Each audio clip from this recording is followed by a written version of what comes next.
오늘 함께 나누실 말씀은 에베소서 8장 1절에서 4절 말씀입니다. 에베소서 8장 1절에서 4절 말씀. 네, 제가 한 절, 여러분 한 절, 마지막 절은 같이 읽겠습니다. 사울은 그가 죽임 당함을 마땅히 여기더라. 그날에 예루살렘에 있는 교회에 큰 박해가 있어 사도 외에는 다 유대와 사마리아 모든 땅으로 흩어지니라.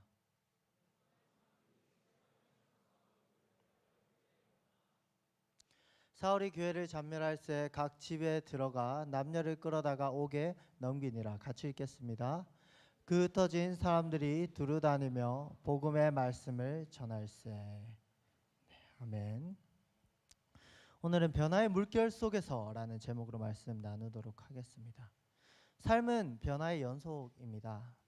인간은 늘 변화를 경험하며 살아가죠. 결코 변화를 피할 수 없습니다. 어려서부터 우리는 계속해서 자라왔죠. 나의 키가 자라고 나의 몸무게가 늘어나는 그런 변화를 받습니다. 초중고 대학교를 지나면서 많은 선생님들을 만나고 교수님을 만나고 친구들을 만나는 그런 관계의 변화도 겪었습니다. 그리고 대학생활, 사회생활을 하면서 겪는 사항들은, 그 변화들은 정말 많아졌죠. 작은 변화부터 큰 변화를 겪으면서 우리는 성장해 가며 삶에는 여러 가지 경험치들이 쌓여져 갑니다. 그렇게 우리는 자라나죠. 동시에 우리는 그 가운데 그리스도인이기 때문에 그리스도인으로서도 말씀 가운데 삶을 살아가면서 계속해서 자라나게 됩니다. 그렇게 나름 경험치가 쌓이고 나름 판단할 수 있는 삶의 어떻게 보면 빅데이터가 형성됩니다. 어느 정도 변화에 적응하게 되고 그 변화의 물결 속에서 어느 정도의 파도는 스스로 넘어갈 수 있게 되죠. 어느덧 2025년이 반을 지나서 7월에 이르렀습니다. 7월에 첫 예배를 드리게 되었죠. 지난 6개월간 여러 가지 변화가 있었을 텐데 그 변화의 과정을 잘 넘어오셨나요? 아니면 아직도 극복해야 될 변화와 여러 가지 위기나 여러 가지 어려움들이 많으신가요?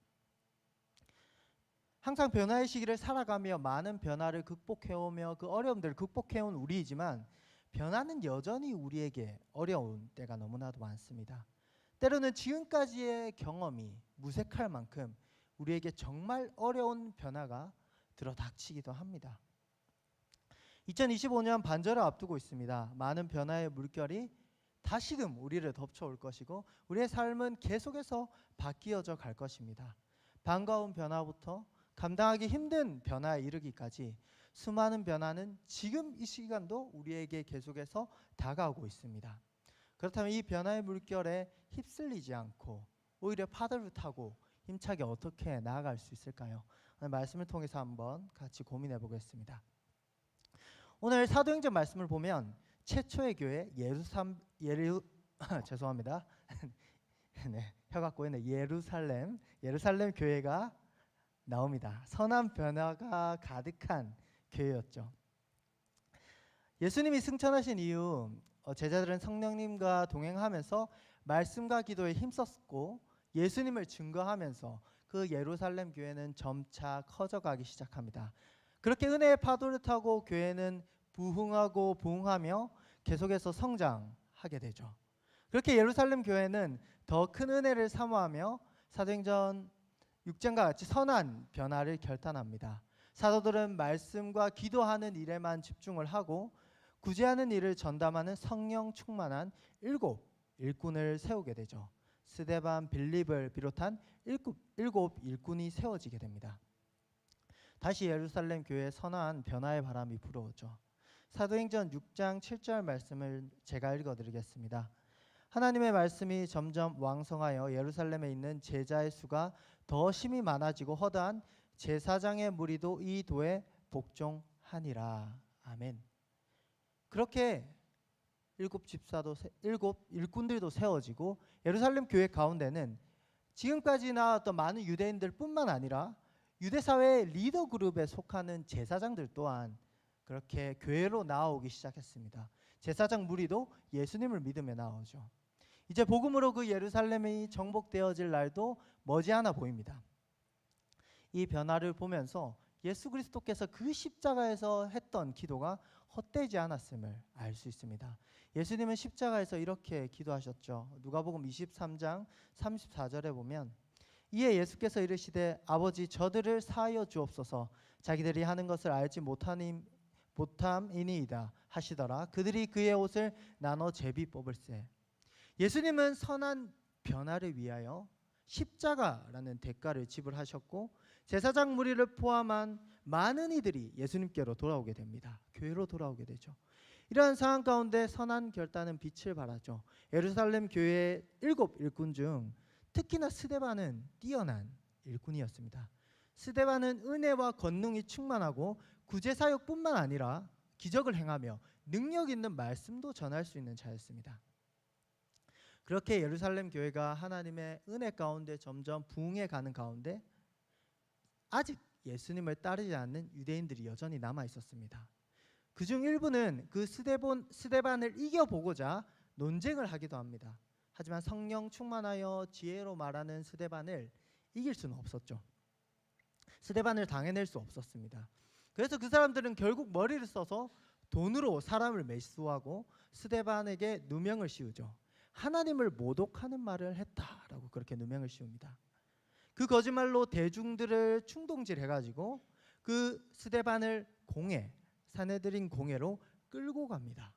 예수님도 끌려갔던 곳이죠. 그렇게 스데반은 예수님이 나아갔던 그 공회 자리에 서게 됩니다. 유대에서 회의를 해서 가장 큰 결정을 하는 의결 기간이죠. 거기서 대제사장은 스데반에게 하나님을 모독했냐라고 묻죠. 그렇게 스데반은 대답 대신 대제사장 앞에서도 자신감 있게 설교를 하기 시작합니다. 이 설교는 사도행전에 나타난 베드로의 설교나 바울의 설교보다 더 비중 있게 많은 비중을 다루고 그렇게 다뤄지고 있습니다. 스데반은 아브라함부터 시작하여 예수님에 이르기까지 성경을 풀어내면서 예수님을 죽인 그 대제사장과 공회원들의 마음을 찌르죠. 의인인 예수님을 죽였고 율법을 제대로 지키지 않았다라는 것을 지적했습니다. 그렇게 공회원들의 마음에 찔림을 받게 되지만 이들은 회개를 하지 않고 오히려 이를 갈며 분노하기 시작하죠. 그 위기의 순간, 어찌 보면 죽을 수도 있는 그 순간에서도 스데반은 성령 충만하여서 여전히 성령 충만하여서 하늘에 계신 예수님을 바라보게 됩니다. 너무나도 성령 충만하여서 그 하늘 보좌에 계신 예수님을 볼 수 있게 되었죠. 7장 56절 보면 말하되 보라 하늘이 열리고 인자가 하나님 우편에 서신 것을 보노라 한대. 55절에 스데반이 성령 충만하여 하늘 우러러 주목하여 하나님의 영광과 예수께서 하늘 우편에 서신 것을 보고, 그렇게 하나님의 영광을 보고 예수님이 서 계신 것을 봅니다. 이는 예수님이 십자가에 달리시기 전에 대제사장 앞에서 동일하게 했던 말이죠. 마가복음 14장 62절을 여러분들이 한번 읽어보도록 하겠습니다. 시작.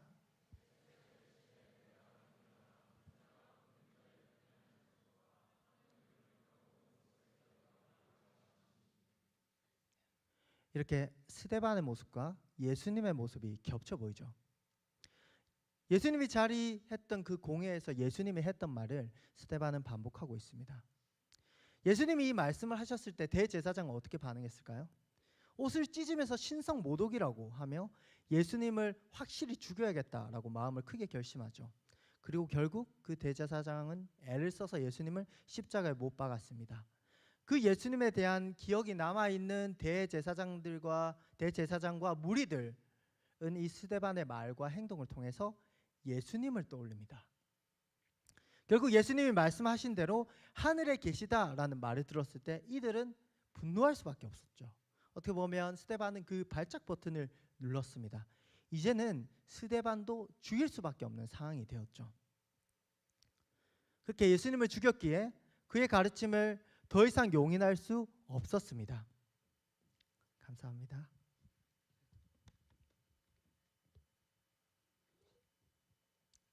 네, 감사합니다. 예수님을 십자가에 못 박을 때는 빌라도를 찾아가는 공을 들였죠. 법대로 예수님을 처리하기 위해서. 하지만 이제는 이판사판 그를 그냥 끌고 나가서 돌로 치기 시작합니다. 산헤드린 공회에서는 사형을 결정할 권한이 없었습니다. 로마 허가를 받아야 됐지만 불법적으로 스데반을 돌로 치고 죽이게 되죠. 그렇게 스데반은 첫 순교자로서 죽임을 당하게 됩니다. 스데반은 그 죽임을 당하는 순간마저도 예수님의 길을 따라가는 모습을 보여주고 있습니다. 예수님이 십자가 상에서 아버지 내 영혼을 아버지 손에 부탁하나이다 라고 외치고 돌아가셨듯이 주 예수여 내 영혼을 받으시옵소서라고 간구합니다. 그리고 예수님과 같이 자신을 치는 자들을 위해서도 기도하기를 잊지 않고 죽임을 당하게 되죠. 사도행전 7장 60절 보면 무릎을 꿇고 크게 불러 이르되 주여 이 죄를 그들에게 돌리지 마옵소서 이 말을 하고 자니라. 왜 이렇게 스데반의 모습을 예수님과 겹쳐서 보여주고 있을까요?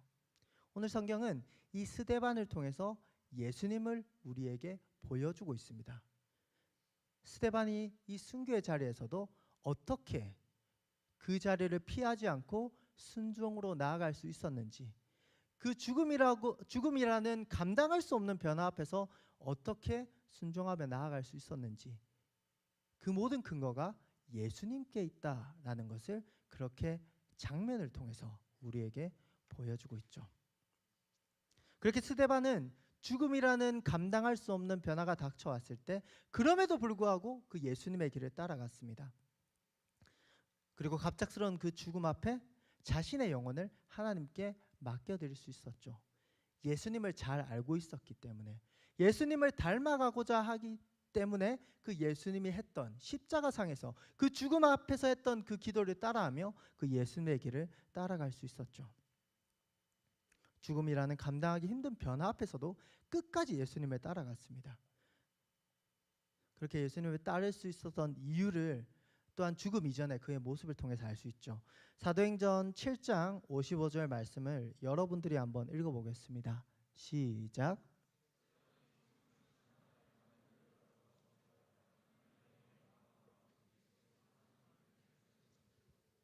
네, 스데반은 항상 성령 충만한 일꾼이었습니다. 살기등등한 자신을 죽일 것만 같은 그 공회의 자리에서도 말씀을 당당하게 선포할 정도로 성령이 너무나도 충만하였죠. 너무나도 성령 충만한 나머지 그 자리 가운데 자신을 죽이려고 하는 사람들이 있는 가운데 그 하늘 보좌에 계신 예수님을 볼 정도였습니다. 성경에 묘사한 그의 시선에는 하나님의 영광과 하나님 우편에 서 계신 예수님이 계시죠.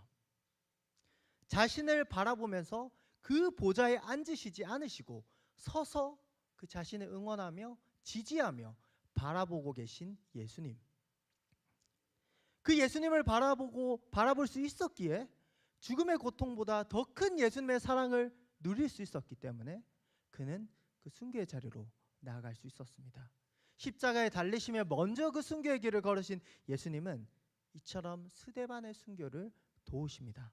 그래서 순교의 순간 죽음을 두려워하는 비명이 아닌 예수님을 따르는, 예수님을 닮아가는 기도를 할 수 있었던 것이죠. 그렇게 스데반은 영광스러운 순교의 길을 걷게 됩니다. 죽음의 순간에도 예수님을 닮아가도록 하신 것은 다름 아닌 예수님이었습니다. 보내주신 예수의 영이신 성령 충만함으로 말미암아 그 예수님을, 그 스데반을 예수님의 길을 따를 수 있도록 도와주셨죠. 그렇게 성령님은 스데반을 꽉 붙잡고 계셨습니다. 성령님과 동행하며 권능을 받았습니다. 사도행전 1장 8절에 보면 권능을 받는다라고 그렇게 나와 있죠. 그 권능을 받는다라고 말하고 있는데 그 권능은 그냥 받아서 내가 그냥 능력처럼 마음대로 사용할 수 있는 것이 아닙니다. 막 도구처럼 사용할 수 있는 권능이 아닙니다. 끊임없이 하나님과 동행하는 가운데, 성령님과 소통하는 가운데 성령님이 필요할 때 더하여 주시는 권능이죠. 그렇게 하나님과 동행하는 가운데 그 죽음의 순간 가운데서도 권능을 더하여 주시고 힘을 더하여 주셔서 그 순교의 길을 걸어갈 수 있게 되었습니다. 끊임없이 하나님과 동행하는 가운데 더하시는 그 권능. 성령님은 또한 말씀을 통해서 일하시죠. 스데반이 그렇게 능력 있는 설교자인 것은 우연이 아닙니다. 그는 말씀과 기도로 깨어 항상 성령님과 함께 동행하는 자였습니다. 우리는 항상 변화의 시기를 살아갑니다. 우리를 항상 변화의 물결이 덮쳐오죠. 그 가운데 중심을 잡는 방법은 딱 하나 있습니다. 예수님께 사로잡혀야 됩니다. 성령 충만해야 됩니다. 감당할 수 없는 위기와 수많은 변화의 파도 속에서 우리의 힘만으로는 그저 가라앉을 수밖에 없습니다. 하지만 예수님께서 도와주신다면 두려워서 물에 빠진 베드로를 건지신 것처럼 우리를 능히 건지시고 그 변화의 물결 가운데서도 그 파도 위를 걸을 수 있도록 우리를 도와주실 것입니다. 스데반과 같이 자신의 생명을 드리는 그 위기의 순간, 그 변화의 순간이 올지라도 예수님을 의지하고 있다면, 그 성령 충만하다면 우리는 그 상황을 능히 감당할 수 있게 됩니다. 권능을 부어주신다면 그 어떤 변화도 우리를 위협할 수 없습니다. 6개월간 여러 가지 변화가 있었죠. 그 변화들 가운데 여러분들을 위협하고 힘들게 만들었던 변화도 있을 겁니다.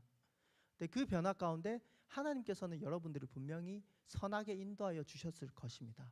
그리고 오늘 말씀을 통해 앞으로는 여러분들 삶 가운데 여러 가지 어려운 변화가 찾아온다고 할지라도 그 성령 충만함으로 예수님을 의지함으로 이제는 이겨나갈 수 있겠죠. 그렇게 스데반은 죽음이라는 변화 가운데도 순교하며 승리했습니다. 그 희생은 교회를 위한 미랄이 되었죠. 하지만 남은 자들에게는 너무나도 슬픈 일이었습니다. 그 슬픔이 채 가시기도 전에 이번에는 예루살렘 교회에 또 다른 변화가 닥쳐오게 됩니다. 8장 1절 말씀을 제가 읽어드리겠습니다. 사울은 그가 죽임 당함을 마땅히 여기더라. 그날에 예루살렘에 있는 교회에 큰 박해가 있어 사도 외에는 다 유대와 사마리아 모든 땅으로 흩어지니라. 아멘. 바로 그날에 스데반이 죽은 그날에 큰 박해가 시작됩니다. 교회가 생긴 이래 첫 순교가 있었던 그날에 첫 박해, 큰 박해가 시작되죠. 스데반의 설교를 듣고 이를 갈던 공회원들의 분노는 그의 죽음으로 해결되지 않았습니다. 그의 죽음으로 오히려 폭발해버렸죠. 그 박해로 인해 교회는 유대와 사마리아로 뿔뿔이 흩어지게 됩니다. 모든 교회에 박해라는 변화가 시작되었습니다. 하지만 하나님은 이 처참해 보이는 변화를 사용하시기 시작하십니다. 그 박해 사항을 역전시키시죠. 신기하게도 사도행전 8장 1절 이 장과 절을 역전시켜 보십시오. 그러면 1장 8절이 되죠. 네. 그래서 1장 8절을 우리 함께 한번 읽어보겠습니다. 시작. 오직 성령이 너희에게 임하시면 너희가 권능을 받고 예루살렘과 온 유대와 사마리아와 땅끝까지 이르러 내 증인이 되리라 하시니라. 아멘. 1장 8절 8장 1절 외우기 쉽죠? 관계성이 큽니다.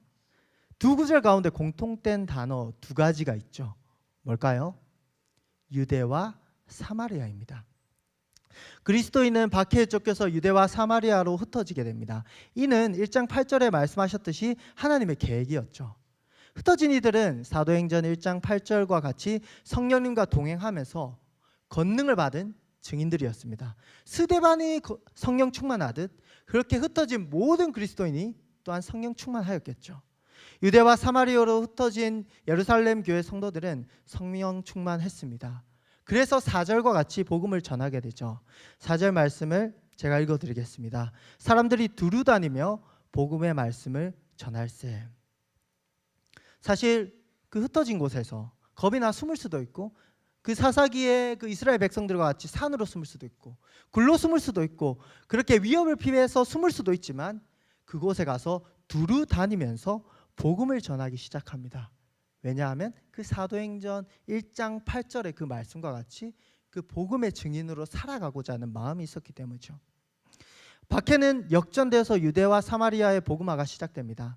그렇게 사도행전 8장 5절 말씀을 보면 스데반과 더불어 함께 세워진 7 일꾼 중 한 명인 두 번째로 소개된 빌립이 사마리아로 나아가 복음을 전하게 됩니다. 그리고 사도행전 11장을 보면 박해로 인해 이방 땅까지 복음이 전해지게 됩니다.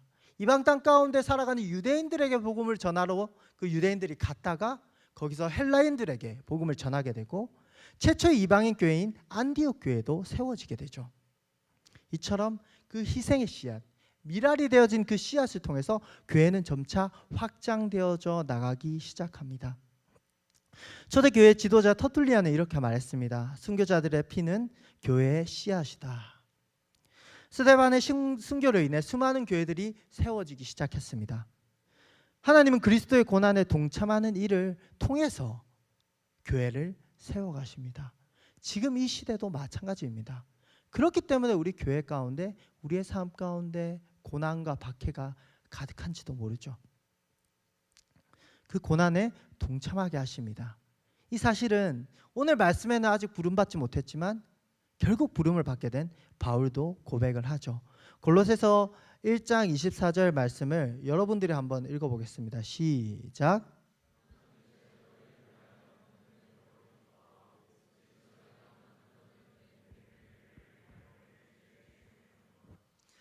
아멘. 괴로움을 기뻐하고 그리스도의 남은 고난. 저는 이 말씀 보고 좀 놀랐어요. 예수님께서 다 이루셨는데 왜 고난을 남겨두셨을까? 예수님께서는 그 고난을 남겨두심으로 우리로 하여금 우리의 그런 시련과 어려움과 박해와 고난을 통해서 예수 그리스도의 그 십자가 일에 동참하게 하십니다. 그 예수 그리스도의 고난에 비하면 어떻게 보면 숟가락 얹는 거나 다름없지만 우리에게는 힘들죠. 예수님은 그 길을 먼저 걸어가신 분이기 때문에 오늘 스데반을 도우셨듯이 우리가 그 고난길로 걸어갈 때 그 우리의 마음에 공감하시고 우리를 도와주시고 우리와 동행해 주십니다. 이 말씀을 고백한 자는 바로 오늘 말씀에 등장한 바울입니다. 스데반이 예수님과 같은 모습으로 순교했듯이 그는 예수님을 닮아가며 예수님의 남은 고난을 채워가는 모습을 보여주고 있습니다. 원래는 스데반의 죽음을 당연하게 여기던 자였습니다. 하지만 그 또한 변화되었죠. 스데반은 순교를 당하면서 예수님과 같이 기도를 심었습니다. 예수님이 십자가에서 저들의 죄를 사하여 달라라고 기도하셨듯이 주여 이 죄를 그들에게 돌리지 마옵소서라고 기도했죠. 스데반이 아는지 모르는지 잘 모르겠지만 스데반이 죽던 그 순간 그 자리를 지키던 바울을 향한 기도이기도 합니다. 바울은 그렇게 그 기도에 응답되어 다시금 그 스데반과 같이 그 같은 길을 걷게 되죠. 하나님께서는 그 스데반의 기도를 들으셨습니다. 그리고 계획하신 대로 그 핍박자 바울을 부르셔서 이방인의 사도로 변화시켜 주시죠. 그 누구도 예상할 수 없는 변화였습니다. 오늘 말씀 3절을 보면 바울이 얼마나 예수님을 열심히 핍박했는지 나옵니다. 8장 3절을 보면 사울이 교회를 잔멸할세 각 집에 들어가 남녀를 끌어다가 옥에 넘기니라. 잔멸할세라는 말은 쉴 새 없이 괴롭히는 걸 말합니다. 말 그대로 각 집마다 쳐들어가서 부부를 다 끌어다가 옥에 집어넣습니다. 예수를 믿는다고 하면 문을 두드리고 들어간 게 아니라 다 쳐들어가서 그렇게 끌어냅니다.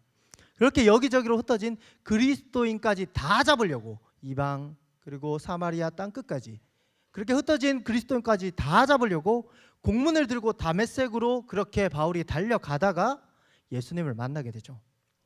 호련히 그를 비추는 빛 앞에 땅에 엎드러지게 되죠. 예수님은 바울을 직접 만나시고 분명히 말씀하시죠. 사울아 사울아 내가 어찌하여 나를 박해하느냐. 그리고 누구신지 묻는 그 바울의 말에 나는 내가 박해하는 예수라 라고 그렇게 말씀하십니다. 그 상황을 변화시키기 위해 예수님께서 나서시죠. 때는 우리의 마음대로 되지 않는 상황, 교회를 위협하는 상황들, 그 변화들이 찾아옵니다. 하지만 그 변화 또한 하나님께서 직접 나서고 변화시킨다면 한 번에 역전될 수 있습니다. 그렇게 바울은 변화를 받아 사도가 됩니다. 그 누구도 예상치 못한 변화였죠. 우리는 이 말씀을 통해 선한 변화를 주시는 하나님을 확신할 수 있습니다. 박해를 통해 교회를 흩어지게 하시는 분도 하나님이시며 이방으로 흩어져 이방인의 사도될 바울을 변화시키는 것도 하나님이십니다. 사도행전 8장 3절에 아직 바울은 핍박자이지만 우리는 이 말씀을 보며 이 문제가 곧 해결되어질 것을 확신할 수 있죠. 동시에 하나님께서는 선한 변화를 통해 그 누구보다 신실하게 일하시는 선교사이십니다. 사도행전 1장 8절 말씀 다시 한번 같이 읽겠습니다. 시작. 오직 성령이 너희에게 임하시면 너희가 권능을 받고 예루살렘과 온 유대와 사마리아와 땅끝까지 이르러 내 증인이 되리라 하시니라. 아멘. 어떻게 말씀이 시작되나요? 오직 성령이 너희에게 임하시면, 하나님의 함께 하심으로 시작됩니다. 어느 땅 끝으로 어떤 방식으로 나아갈지 그 무엇도 알 수 없지만 한 가지 확실한 사실은 우리 모두가 하나님과 동행하는 증인이라는 사실입니다. 증인된 삶은 하나님께서 책임지십니다. 그 어떤 변화도 우리의 증인된 발걸음을 막을 수 없습니다. 왜냐하면 모든 변화를 통해서도 복음의 역사를 허락하시는 하나님께서 우리의 걸음을 인도하여 주시기 때문이죠. 변화의 물결 가운데 우리는 흔들릴 수 있습니다. 교회를 흔들기도 하죠. 우리의 삶을 흔들기도 합니다. 그 변화의 물결을 이겨낼 수 있는 방법은 변하지 않는 것을 붙잡는 겁니다. 변하지 않게 우리와 함께 하시는 하나님을 붙잡는 것입니다. 변하지 않는 부르심, 우리의 정체성인 증인된 삶을 계속해서 살아감으로써 우리는 그 변화의 물결 가운데 이겨내며 능히 승리할 수 있습니다. 임팩트 태국이 한 달도 남지 않았습니다. 태국으로 나아가든 보내든 우리 모두는 예수님의 증인으로 부름을 받았습니다. 예수님은 십자가 고난을 통해 교회를 세워주셨습니다. 또한 고난에 동참하게 하시면서 교회를 지금도 세워가시죠. 그렇게 우리의 삶의 고난과 박해는 필연적일 수밖에 없죠. 우리의 삶에 감당할 수 없는 변화는 어느 때 갑자기 찾아올 수밖에 없습니다. 하지만 반대로 생각하면 그 고난과 박해가 있을 때 우리는 복음의 열매를 오히려 기대할 수 있습니다. 왜냐하면 하나님께서는 그 고난과 박해를 통해서 교회를 성장시키시고 많은 복음의 열매를 걷게 하시기 때문이죠. 선교는 영적 전쟁입니다. 임팩트 선교팀에 알게 모르게 수많은 변화들이 지금도 찾아오고 있습니다. 반가운 소식도 있지만 감당하기 힘든 고난도 있습니다. 저도 함께 나누고 기도하고 있는 기도 제목들도 있습니다. 그 가운데 우리는 마땅히 변함없이 우리와 함께하는 하나님을 붙잡아야 됩니다. 상황을 변할 수 있습니다. 사람은 변할 수 있습니다. 우리의 마음도 변할 수 있습니다. 하지만 하나님은 변하지 않습니다. 그래서 우리는 하나님을 붙잡고 나아가야 됩니다. 그리고 변함없는 증인된 우리의 정체성을 붙잡아야 됩니다.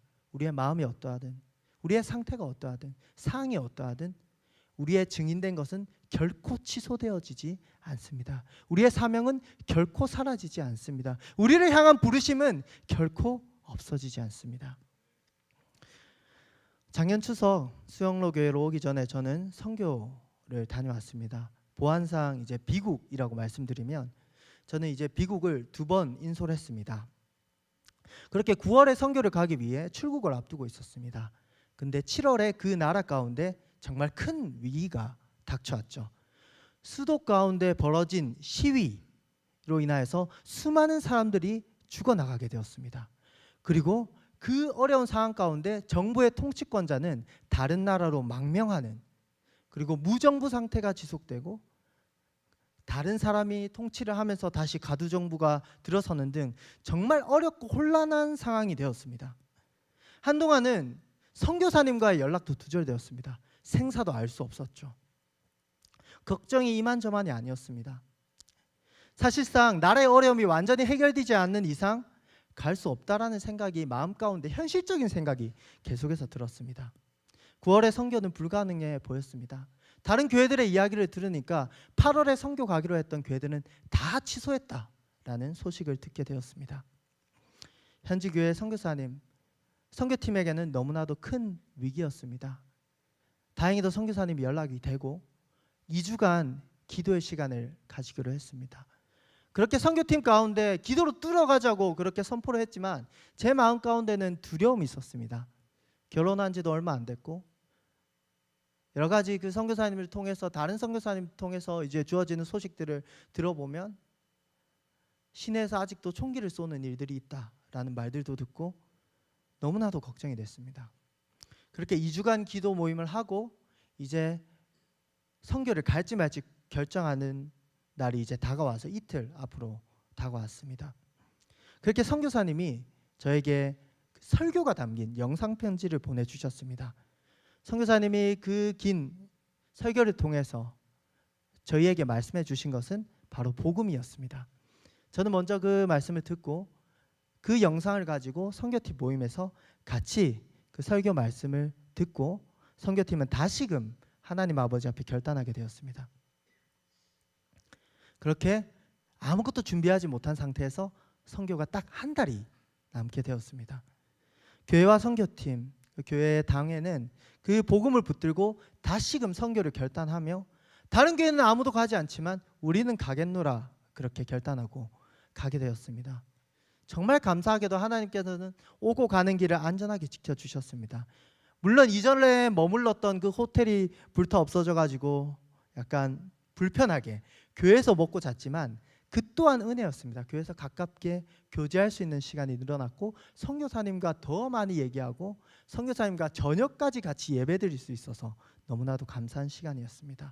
그렇게 선교지에 가서 성경학교, 의료사역, 신방사역, 예배사역을 통해 위기 가운데 성장한 교회를 보면서 내가 오기를 잘했구나, 결단하길 잘했구나라는 생각을 하게 되었습니다. 작년보다 늘어난 성도들의 모습을 보면서, 작년보다 밝아진 그 성도들의 모습을 보면서 그렇게 정말 감사한 기억을 가지고 돌아왔던 기억이 있습니다. 이처럼 위기를 역전시켜서 큰 은혜로 덮어주신 하나님께 감사하는 시간이 되었습니다.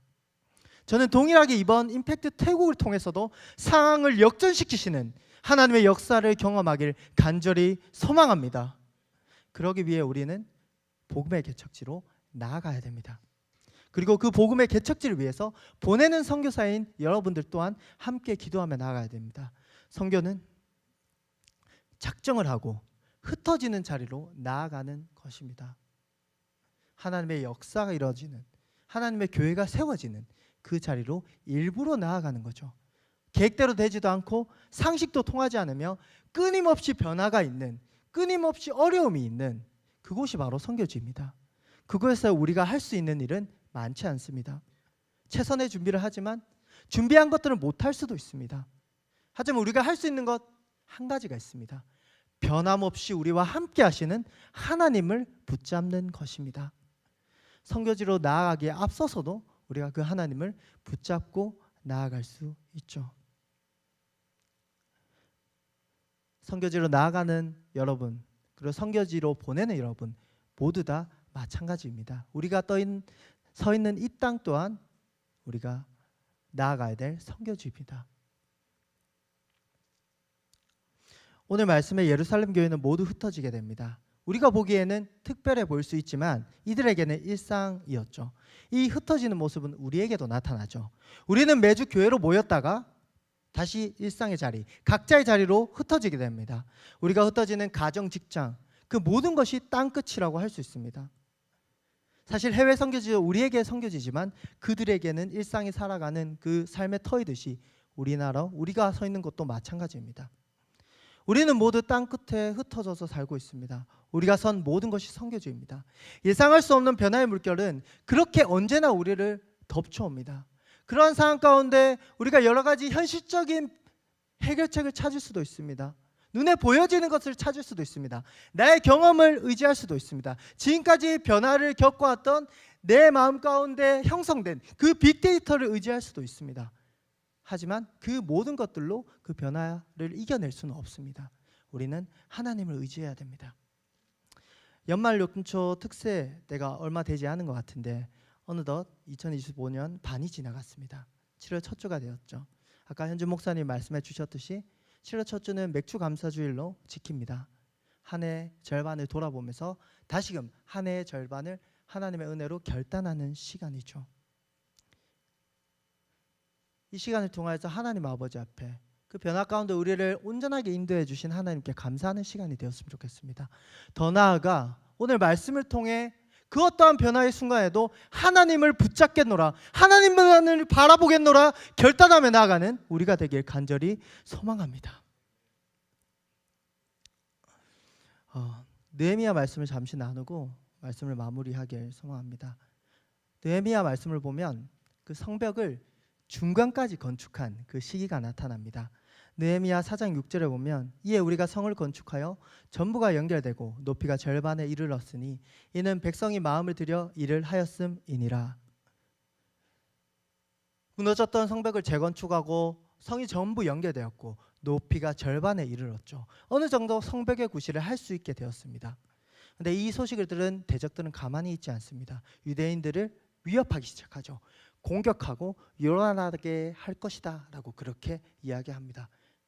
실제로 그런 일이 벌어지지 않았지만 유대인들은 절망하게 되죠. 4장 10절에 보면 유다 사람들은 이르기를 흙 무더기가 아직도 많거늘 짐을 나르는 자의 힘이 다 빠졌으니 우리가 성을 건축하지 못하리라 하고, 지금까지 하나님을 의지하며 지금까지 하나님께서 주신 힘으로 성을 잘 쌓아왔습니다.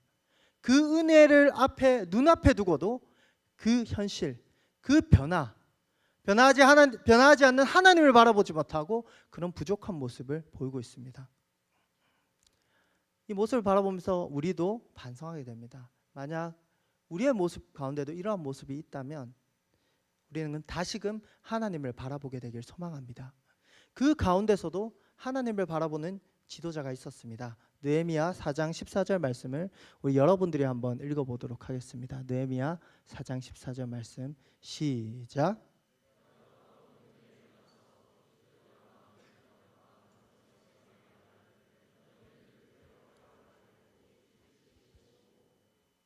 네.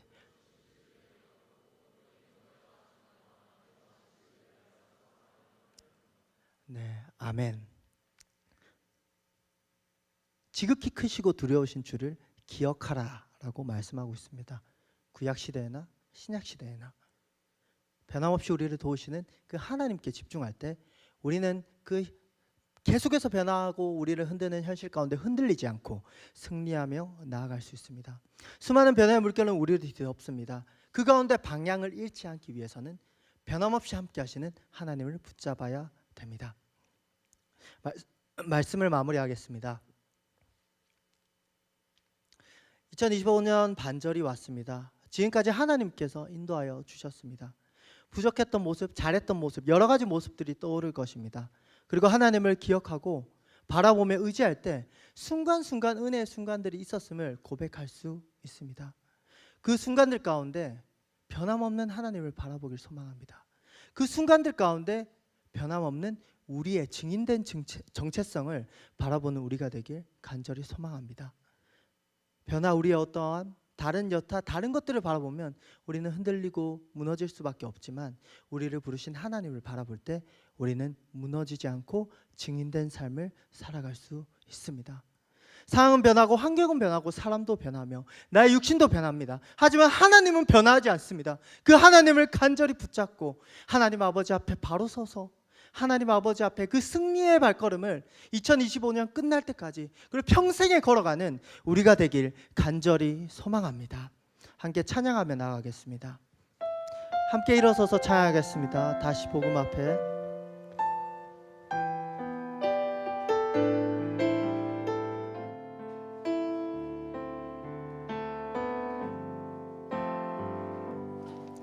많은 이들 말하고 많은 이들 노래는 하지만 정작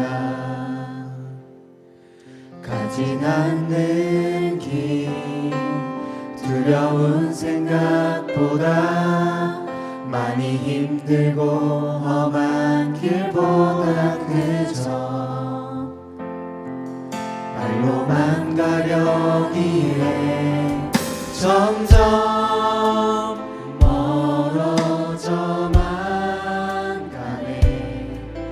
내게 생명 주었던 그 길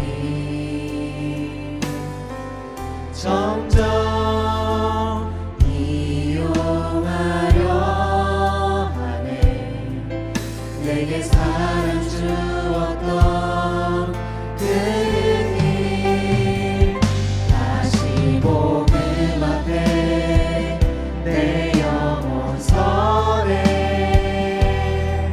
주님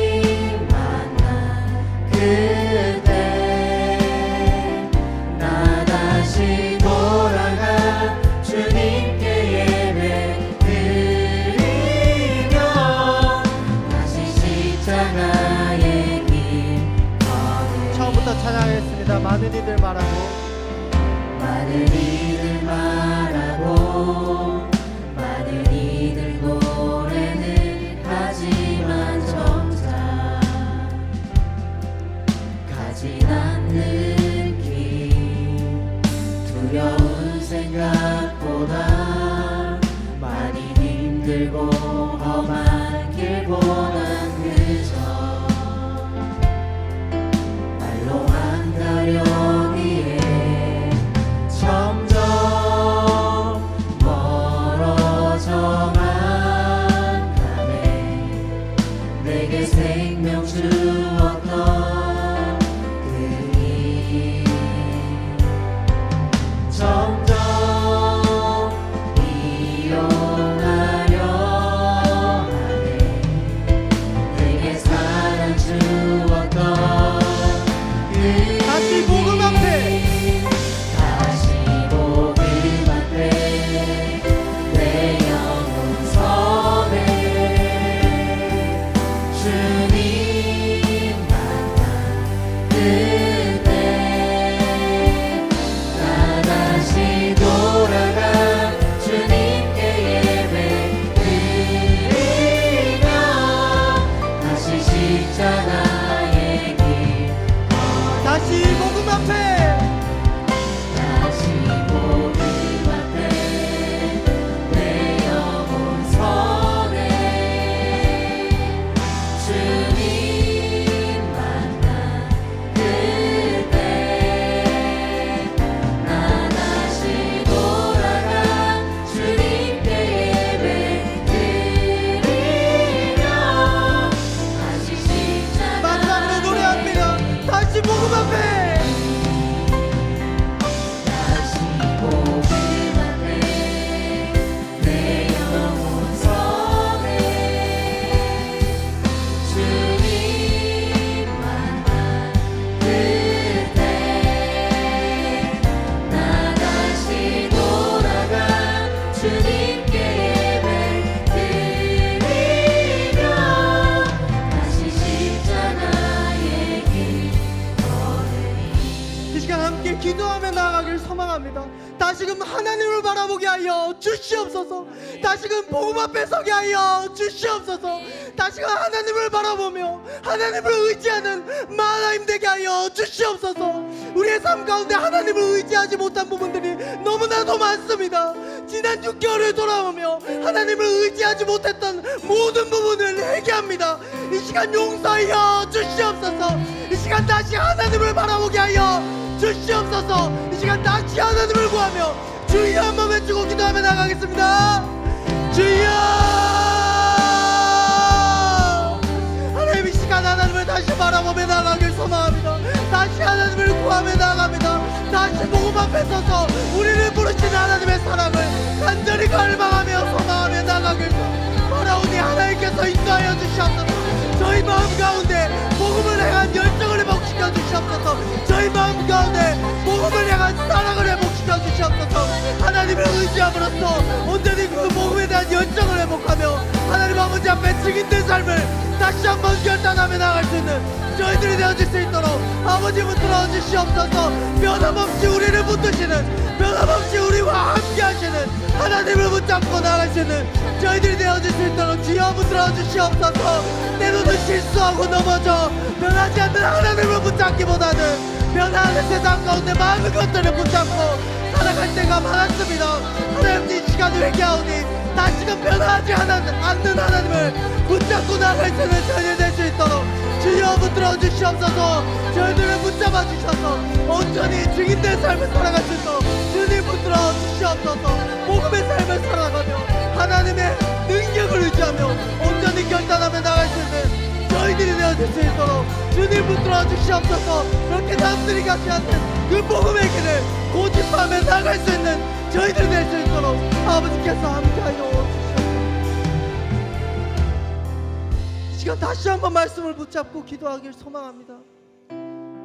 증인된 정체성을 잊고 살아갔을 때가 너무나도 많습니다. 주님, 다시금 그 정체성을 회복할 수 있도록 주여 도와 주시옵소서. 우리의 삶의 예배 가운데 우리를 통해서 그리스도의 향기가 퍼져나갈 수 있도록 주여 인도하여 주시옵소서. 우리의 행동, 우리의 생각 하나님 아버지 앞에 거룩하게 세워질 수 있도록 하나님께 하나하나 구하며 나갈 수 있도록 주님께서 온전히 붙잡아 주시옵소서. 또 하나님 아버지, 저희들 선교를 향한 마음이 무뎌졌습니다. 복음 전도를 향한 마음이 무뎌졌습니다. 가족 전도를 향한 마음이 무뎌졌습니다. 회개하오니 다시금 복음의 열정을 허락하여 주시옵소서. 이 시간 하나님의 증인된 삶을 놓고 주여 한번 외치고 기도하며 나가겠습니다. 주여! 하나님 아버지, 저희들이 다시금 증인된 삶을 살아가길 간절히 소망합니다. 오늘 말씀에 흩어진 하나님의 백성들이 그 자리 가운데 안정을 취하기보다는 하나님을 두루다니며 복음을 전하기에 힘썼듯이 저희 또한 성령님의 크신 능력, 그 권능을 의지함으로써 우리의 삶 가운데 두루다니며 복음을 전하며 나갈 수 있도록 주여 붙들어 주시옵소서. 저희들의 발걸음을 통해서, 저희들의 행동을 통해서, 저희들의 말을 통해서, 삶을 통해서 하나님 아버지 증인된 향기가 퍼져나갈 수 있도록 주님 붙들어 주시옵소서. 태국으로 나아가는 발걸음, 태국으로 보내는 발걸음 하나님께서 인도하여 주셔서 그 모든 발걸음을 통해서 증인된 삶이 드러날 수 있도록 주님께서 인도하여 주시옵소서. 저희들이 그렇게 하나님 아버지 앞에 정체성을 회복함으로써 변화하는 세상 가운데, 끝없이 변화하는 세상 가운데 흔들리지 아니하고 진리로 굳게 서서 산의 대장부같이 하나님 허리를 띠매고 하나님 아버지 앞에 온전히 나아가 하나님의 선한 뜻을 구하며 나갈 수 있는 저희들이 될 수 있도록 주님께서 온전히 붙잡아 주시옵소서. 그렇게 증인된 삶 가운데 하나님께서 확신케 하여 주시고 하나님의 사랑을 부어주시고 스데반과 바울과 함께 하셨던 하나님 함께 하여 주시고 은혜 베풀어 주시옵소서. 성령 충만함으로 붙들어 주셔서 죽음의 위기 같은 어려움이 닥쳐올지라도 하나님을 의지하며 이겨나갈 수 있는 저희가 될 수 있도록 주님께서 온전히 붙들어 주시옵소서. 마지막으로 기도하며 나아가길 소망합니다. 이 시간 선교지를 위해서 기도하며 나아가길 소망합니다. 태국 땅 한 영혼 한 영혼을 위해서 기도하며 나아갑니다. 뜨거운 마음으로 기도하며 나아가길 소망합니다. 주님, 그들이 교회로 돌아올 수 있도록 인도하여 주시옵소서. 하나님께서 예비하신 그 영혼들, 우리들이 그 낙헌 지역으로 나갈 때, 그렇게 교회로 나갈 때 그 교회로 그 교회의 자리로 나와 복음을 듣고 변화되게 하여 주시옵소서. 무엇보다도 그 낙헌 지역 가운데 하나된 교회가 되는 화합하는 역사가 필요합니다. 하나님 붙들어 주셔서 변하지 않는 하나님을 붙들고 그 하나님을 바라보며 머리 대신 예수 그리스도 안에 낙헌 교회가 하나 되게 하여 주시옵소서. 낙헌 지역의 모든 태국 교회가 하나 되게 하여 주시옵소서. 이 시간 태국 선교를 놓고 주여 한번 외치고 기도하며 나가겠습니다. 주여! 하나님 아버지, 이 시간 태국을 위해서 기도하며 나갑니다. 저희들의 기도를 통하여서 일하여 주심을 확신합니다. 하나님, 저희들의 기도를 통하여서 하나님 아버지 그 마음이 변화되고 나오는 많은 영혼들이 있을 수 있도록 주여 붙들어 주시옵소서. 예수 그리스도의 기도를 통하여서 많은 이들이 돌아오고 스데반의 기도를 통하여서 바울을 비롯한 많은 이들이 돌아오고 하나님 아버지 앞에 회개하며 나왔듯이 우리들의 기도를 사용하여 주시옵소서. 우리들의 기도를 사용하여 주시옵소서. 우리들의 기도를 사용하여 주셔서 하나님께서 계획하신 바 예배하신 영혼들이 돌아오며 그 예배하신 영혼들이 돌아와 하나님을 예배하는 그 감격의 순간을 볼 수 있도록 은혜를 더하여 주시옵소서. 하나님을 바라봅니다. 이 시간 그 선교지 가운데 우리 선교사님 붙들어 주셔서 하나님의 은혜로 덮어주시고 선교사님의 삶 가운데 하나님의 은혜가 넘쳐날 수 있도록 그 땅 가운데 교회가 교회되어지며 많은 증인들이 세워지며 하나님의 하나님됨이 드러날 수 있도록 주님께서 온전히 함께하여 주시옵소서. 아버지께서 온전히 붙들어 주시고 믿습니다.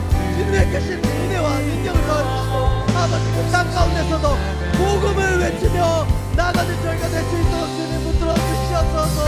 이끌어 주시옵소서. 이끌어 주시옵소서. 하나님의 능력을 의지하며 나갑니다. 주님 붙들어 주시옵소서. 하나님의 능력, 하나님의 은혜로서 덮어주시고 그 태국 땅 가운데 찾아가 주셔서 예배하신 영혼들 돌아올 수 있도록 주님 붙들어 주시옵소서. 이끌어 주시옵소서. 주님의 능력을 주시옵소서. 하나님 아버지, 저희가 다시금 하나님 아버지 앞에 서길 간절히 소망합니다. 지금까지 우리의 삶을 인도하여 주셨던 하나님, 그 인도하심에 감사를 고백하며 나아가는 저희 되게 하여 주시옵소서. 그 인도하심을 확신하지만 때로는 우리의 삶 가운데 들이닥치는 많은 변화들 가운데 하나님을 바라보지 못할 때가 너무나도 많았습니다. 하나님 아버지 그 모든 순간들을 고백하고 회개하오니 용서하여 주시옵소서. 다시금 말씀 가운데 결단합니다. 이제는 하나님 아버지 그 변화 가운데, 그 어떤 변화 가운데 흔들리지 않겠습니다. 변하지 않는 하나님을 붙잡음으로 굳건하게 나아가겠습니다. 주여 도와 주시옵소서. 성령 충만하게 허락하여 주시옵소서. 복음의 증인의 삶을 살아갈 수 있도록 도와 주시옵소서. 다시금 말씀 가운데 우리의 변하지 않는 정체성, 그 복음의 삶, 증인의 삶을 결단합니다. 우리의 삶의 자리 가운데, 가정 가운데, 직장 가운데, 태국 땅 가운데 그렇게 증인으로서 나아갈 수 있는 저희가 될 수 있도록 하나님께서 인도하여 주시옵소서. 저희들을 통하여 일하여 주시고 저희들을 통하여 많은 영혼들이 돌아오는 영광의 순간을 볼 수 있도록 허락하여 주시옵소서. 저희를 통하여 하나님과 교회가 회복되는 순간이 볼 수 있도록 하나님께서 역사하여 주시옵소서. 우리가 함께 이 시간 기도하며 나아갔으니 저희들이 알지 못하는 모든 기도 제목들 하나님께서 응답하여 주심을 믿고 감사드리며 살아계신 예수 그리스도 이름으로 기도드립니다. 아멘. 지금은 구주 예수 그리스도의 크신 은혜와 하나님 아버지의 무한하신 사랑하심과 성령 하나님의 교통하심이 이 시간 변함없이 우리를 지켜주시는 하나님께 나아가 그 하나님만을 바라보고 증인된 정체성을 지켜나갈 소망하는 모든 만화의 머리 위에 지금으로부터 영원토록 함께할 지어다. 아멘.